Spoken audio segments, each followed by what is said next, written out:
You're listening to Titans of the Trades. I'm your host, Ryan England, author of Hire Better People Faster and creator of the CoreFit hiring system, a proven process to help growing companies attract and retain only the best. I'm on a mission to revolutionize the perception of the trades and elevate it to new heights. After growing up in a blue-collar family, my passion for making the trades cool again runs deep. If you're a titan in the industry and want to be on my show, stick around until the end and I'll reveal how you can be my next guest.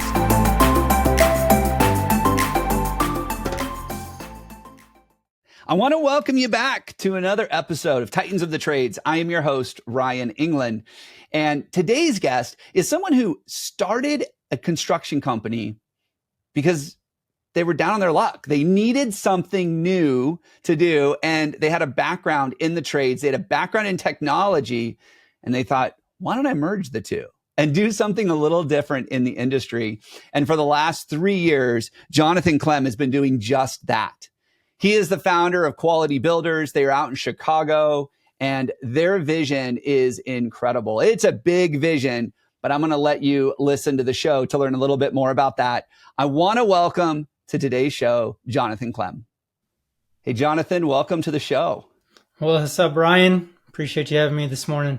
Yeah, no, I'm looking forward to this. I love talking to the younger generation. You look like a younger guy to me. I love talking about what you're doing in the trades because so many people believe that this next generation wants nothing to do with the trades, doesn't want to deal with construction, doesn't want to do all that. And I actually find it's quite the opposite. So I would love for you to share just a little bit about your story, how you got started, what you guys are up to over at Quality Builders.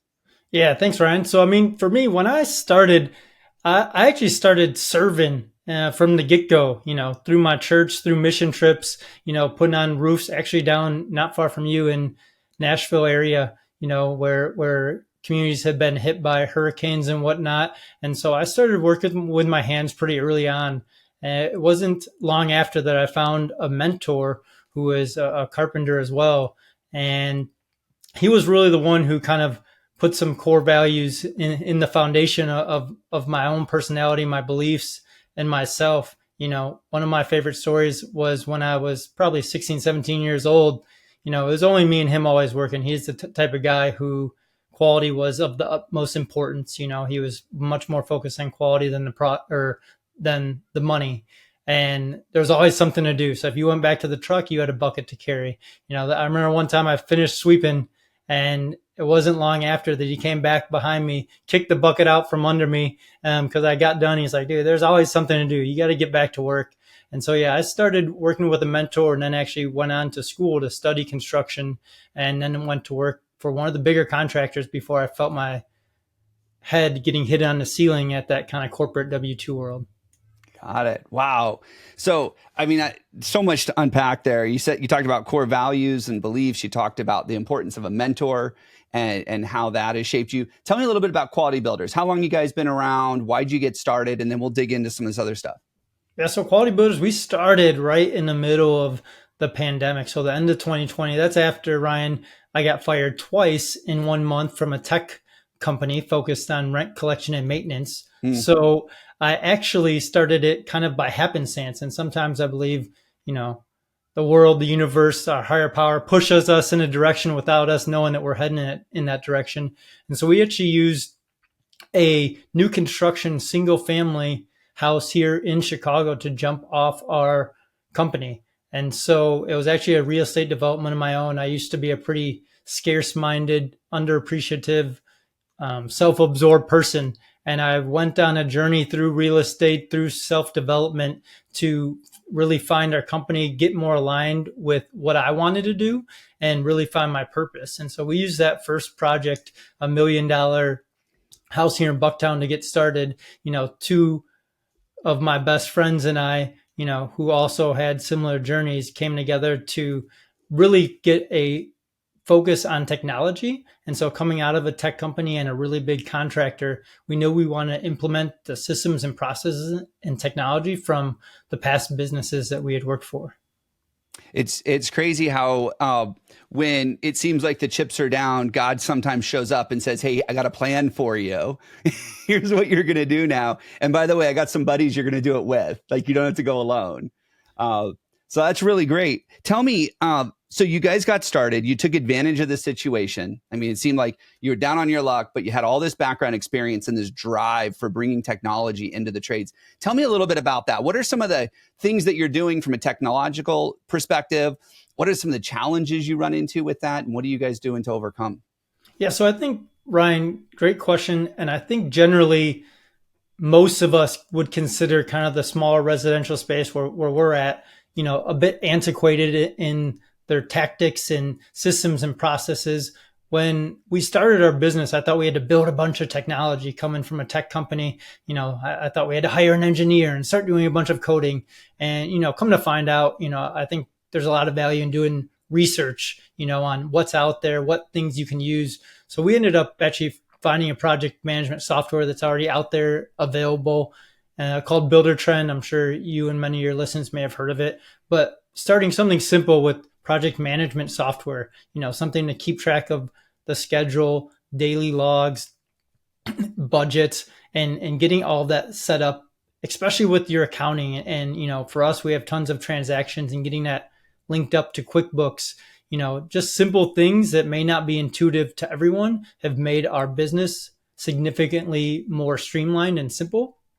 And then on top of that, like we're really focused on the estimating part of the business. Like how do we basically create a software, a technology where we're able to match subcontractors with jobs by knowing the data so much better than anyone else, kind of just like Uber knows how to get from point A to point B instantaneously. We should know how much a plumbing job is for a 2-unit building instantly and able to send that job out to our network of preferred vendors so that they can decide if they want the job, just like an Uber driver decides if they want to give the ride to that passenger. Love how you're bringing that technology, but also that transparency to the industry. I think that a lot of the issues that the construction industry as a whole is dealing with right now are because they don't want to change, because they don't want to keep up with the times or the trends, because they don't want to adopt technology. They very much have that belief of, well, that's the way we've always done it. So why wouldn't we keep doing it that way? And it's like, well, the world has changed in the last 30 years. And if you want to attract that younger generation, they got to know that there's technology involved. We're making things move faster. Things are simpler. Things are clearer, more transparent. So one of the things that we talk about a lot on this show, and I'm really passionate about, is the people in this industry. Tell me, what are you guys up to? Like, what are some of the challenges you see with subcontractors? What are some of the things that you're doing to overcome it? You'd made a comment before we started recording today that, you thought the client was something like the client is really where we need to put our effort. But you're like, no, it's really the subs. It's really the people that are out there doing the work. Can you unpack that for me a little bit? Share a little bit more with our listeners? Yeah, of course. I think naturally our tendency is to think of our client as the one who is giving us money, which of course they are. But I think in a business like ours, you can have more than one client. And so for us here at Quality Builders, we definitely think of our subcontractors as our clients. And we believe when you treat them that way and you set the right expectations and you set a quality standard, that in the end, your client, the person who's giving you money for the renovation, is going to have a higher quality product overall. And so I think it's not necessarily intuitive to think that way, but for us, like you said, we're trying to think differently. We're trying to do things differently than a lot of other general contractors. And to be honest, one of the things we struggled early on with was the quality of our work. We didn't have enough attention in the field. We didn't set the right expectations for our subs. And at the end of the day, we're the ones who have to go back and fix it. And so making sure you've vetted qualified subs, making sure you have the right people on your team, I think that's by far the most important thing you can do as a business owner, is to really spend the time to vet the people you're going to work with and make sure they're bought into the longer term vision. Make sure they're embracing constant change just like you are, and make sure they're on the same page. When I think there's a saying, you can go fast alone or far together. And so, we're really focused on creating a culture, a marketplace, a family that everyone hopefully wants to be a part of so that we can grow together. Oh, man. So many things, so many great things that you're talking about here. You'd mentioned vetting your subs and making sure that they're bought into the vision. And I know there's people listening right now like, who cares if my subs are bought into the vision? Who cares? They're just subs, right? They almost like discounted because they're not employees. What is your guys' vision over there at Quality Builders, and how are you using that to vet subs and to vet the people that are actually doing the work in the field? Yeah, I mean, our vision, super clear. We want to be one of the largest residential renovation contractors in the country. Right now, we're only in Chicago. And we really want to be serving, like I mentioned earlier, our subcontractors and our clients. We're really focused on working with investors and people using a 203K or a renovation loan. We're not going after the luxury market. That's not our vision. We want to focus on more the economical client who sometimes easily gets taken advantage of by contractors. It's not, but probably 2 or 3 times, a month that we have a client come to us that had a contractor run off with their money.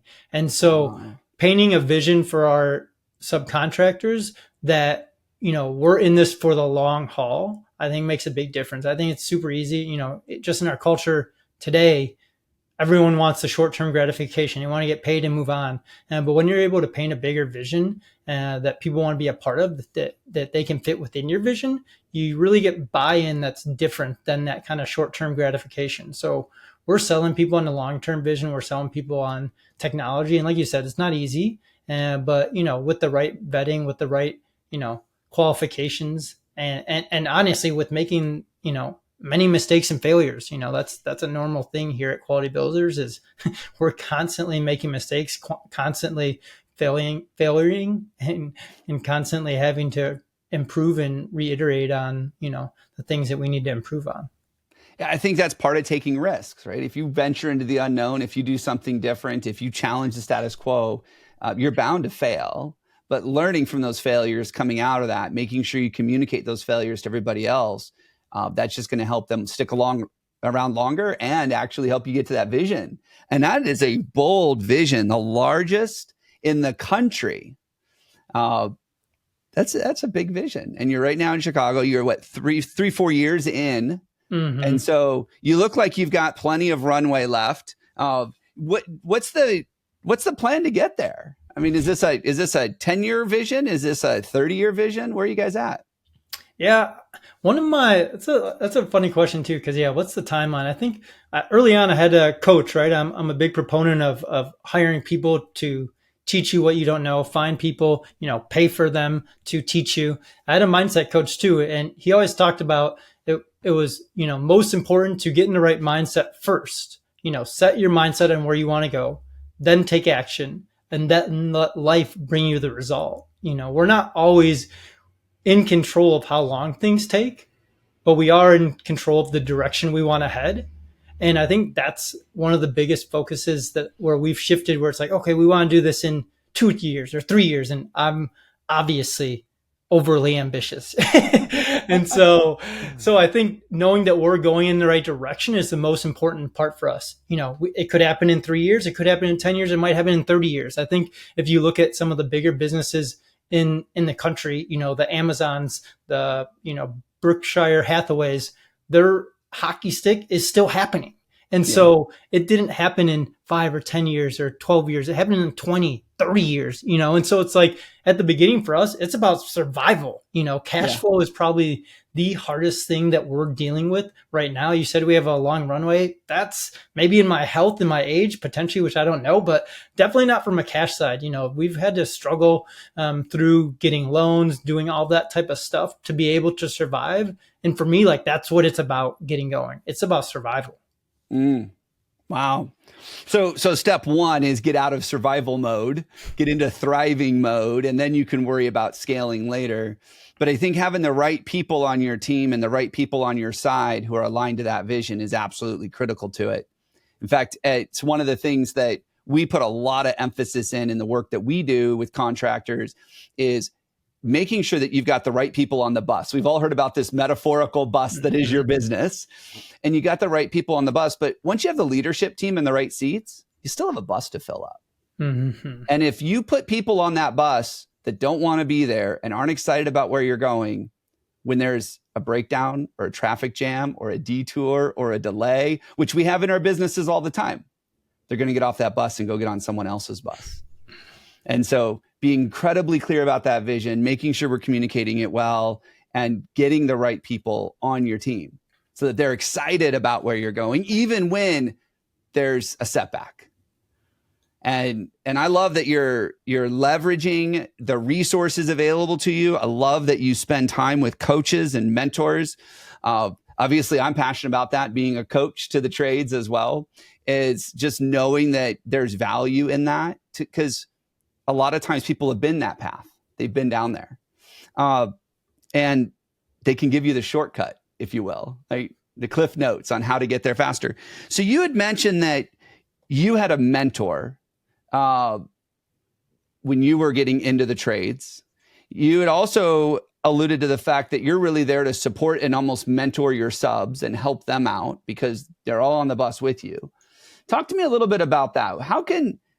What have you learned from mentor programs or just having a mentor? Like, what's some of the things that you've learned along the ways, whether someone's considering getting a mentor, or even more importantly, and this is something that we're doing now, is putting in mentoring programs inside a business, right? So when your new subs come on board, there's someone else that they can show them, hey, here's the ropes. Here's how you deal with Jonathan and his team. Let me give you the Cliff Notes version. What are some things that you've learned around mentoring and some of the value that you've gotten from that, either personally or in your business? Yeah, mentor, coach, friend. I think, finding anyone who's a little bit ahead of the same journey that you're on is just absolutely crucial. I think earlier on, I was definitely the person who needed to do things on my own. I had to learn the hard way. And I think one of the most important skills you can do is learn from other people and know that you're going to get that value back 10x when you spend the time to find the right people ahead of you. I think, Ryan, you touched on it a little earlier, that having the mentors for subs is just a crucial thing for us. And believe me, we're not mentoring them necessarily on how to swing a hammer or how to twist a wrench. Like, we believe that they are teaching us a lot of those things. I think where we're coming in is we're really coming in from the business aspect. The 4 things I think we do really well are our marketing, our sales, our estimating, and our scheduling. And I think when we take that burden off of them, right, we want to take that burden off of them as a subcontractor and say, hey, we're going to go out there and we're going to get the work. We're going to schedule it properly. We're going to make sure that there's enough money in it so that we can make money, so that you can make money. And at the end of the day, like, that's all a lot of these guys want. They want to be able to know that they're going to get paid on time, that they're going to be able to feed their family, that they're not going to have to work like a chicken with their head cut off trying to make ends meet. And most of the tradesmen that I've come across, like, they didn't go to Harvard and get an MBA. They're not natural business people. And so that's our focus, is really trying to help them in that aspect of the business, let them do what they're really good at. And that way we've kind of created a win-win where we can continue to grow on the business side with them, and we can continue to have a quality product as we continue to scale. I love that. So I'm not quite sure you use this word, but I heard it many times. Like, they're a partner of yours. They're not just someone you just hand work to. This is someone you're investing in. This is someone that you want reinvestment in yourselves. And, there's some debate out there whether we call them subcontractors or trade partners. But I mean, they're really partners in your mind, is what I heard. Is that accurate?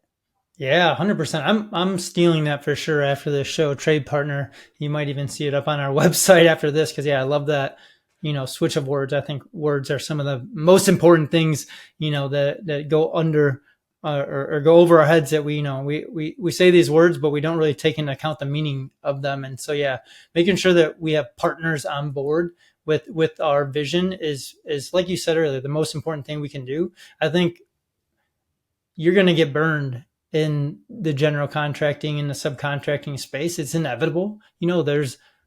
I'd say, like, my opinion, there's a lot more bad business people in the trades than good ones right now. And that naturally is going to cause people to have to do things that they probably don't necessarily want to be doing. The amount of people we've paid and not that completed the work, or, these things happen on a regular basis. And so the more we can find the right trade partners, the more we're going to be able to grow and scale. And it's just inevitable that good things happen when you do things good. It's inevitable when you do, a good thing, good things are going to happen back to you. So I just view anything, the money, all that stuff as a byproduct of being a quality person more than anything else. I love that. So as we get ready to wrap up, what do you see as the future, either for quality builders, the industry, the trades in general? I mean, you've heard this horrible stat that 40% of tradesmen are retiring in the next 6 to 10 years. And there's going to be a huge gap. There's already an overabundance of open positions. There's a lack of people coming into the trades. What do you see as the future of the trades? Like, what are you planning? I know you're big on the technology, so I'm sure you've got some plans. Yeah, I mean, I think, like you said, it's going to be tough. And I think it's more important to focus on us, quality builders, that we're providing a beautiful platform for people that want to come work with us. I think you may have said that, even on previous, it's about marketing to them, not recruiting them. And so we want to be able to show them the difference of working with quality builders versus working with any other general contractor, and that they're going to be better taken care of. And I think that's got to be the future, is that we're actually creating a space that people want to be a part of, and creating and changing an industry that's, pretty antiquated. I think I like to think about it, the industries that change the fastest are the most recent. So if you think about travel, we used to go to the mall and order a flight to Cancun. Now we whip out our phones and we can get a flight in 5 minutes. And so construction is probably one of the most early on industries there have ever been, which is why it's taken the longest for change to happen within it. And so I think with, more pioneers, more people wanting change, those are the people who are going to attract and survive the longest. I think, the companies that can embrace change are the ones that stay along. And I think, like any other industry, technology is disrupting construction industry as well. And so we can continue to focus on tech, but most importantly, we're going to continue to focus on our people, our trade partners, and just make sure that we're setting the right expectations and continuing to build a vision that people want to be a part of. I love it. Jonathan, this has been fantastic. So I know there's people listening going, hey, this guy sounds like a smart guy. I want to learn more about him. Maybe I want to sit there and cyber stalk quality builders and be like, hey, what are they up to? I want to learn from it. How do people get a hold of you? How do they learn about what you're up to? And maybe even start a conversation with you, if that makes sense. Yeah. So the best place to go is our website, qualitybuilders.com. And, we're constantly looking for awesome people to come join our team. Feel free to reach out to myself anytime. We're also on most social networks at Quality Builders Inc.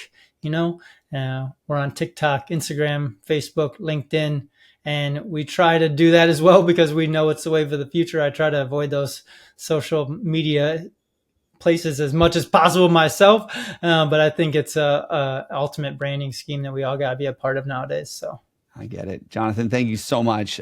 Some great things to unpack here. Lots of great things that you guys are up to over at Quality Builders. I wish you guys the best success, and we'll talk soon. All right. Thanks, Ryan. Appreciate you. Take care.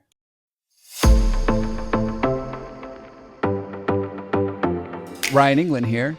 Thank you so much for listening to Titans of the Trades. If you're a titan in the construction, manufacturing, or skilled trades industry and would like to be a guest on my show, please visit podcast.corematters.com. If you found value in this interview, would you share this episode on social media? Just do a quick screenshot on your phone and share it with a friend or post it on social. And if you know someone that would be a great guest, tag them on social media to let them know about the show and include the hashtag Titans of the Trades.